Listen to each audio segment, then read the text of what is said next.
Good day mga kaburaot. Ngayon may laptop na dala ng kaburaot na kasama ko sa trabaho. Ang laptop niya ay isang Lenovo IdeaPad. Ang issue nito ay yung may-ari. Joke lang, no power siya pero nagkakarga naman ang battery. Kita naman pinindot ko ulit kaso wala talagang nangyayari sa laptop, kaya mamaya junk shop na to sa akin. Total no power naman itong laptop na to kaya napagdesisyonan ko na hubaran na lang ang laptop para maibenta ng per kilo. Makikita niyo sa video ang isang lalaki na wala na sarili, ewan ko ba kung ano pinaggagawa. Ngayon, iisa-isahin ko nang tanggalin ang mga tornilyo kaso madami ito kaya bibilisan ko na.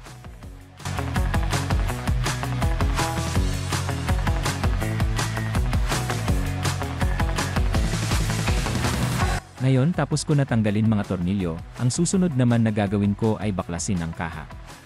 Kailangan maingat magsungkit ng kaha kasi plastic lang ito, at pag nagkamali ay siguradong abonado pa ako, at tiyak na lalabas lahat ang mga barya na laman ng pitaka ko, at panigurado ang ulam namin mamaya sardinas. Tiyagaan lang talaga ito at maya-maya baklas na din ito, ayan at nabaklas ko na.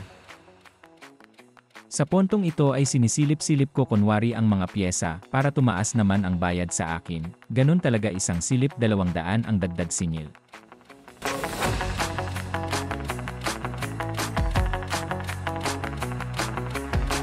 Sa ponto na ito bago ako mag-test ay tinatanggal ko muna ang mga konektor ng battery para sure na iwas abono tayo. Medyo masakit kasi pag nadisgrasya pag minalas panigurado atras ang buhok ko sa likod ng bonbonan ko kaya ingat muna. Ngayon ay nag-start na ako mag-test, kunwari may tinutosok-tosok sa pyesa, para madagdagan na naman ang bayad sa akin sayang naman kasi. So ayan at binaliktad ko na at susubukan ko itong buhan baka magmilagro. Habang may tinutusok-tusok ako dyan sa laptop na yan ay iniisip ko kung magkano na ba ang per kilo ng plastic ngayon para maidiretso ko na itong laptop na to sa junk shop.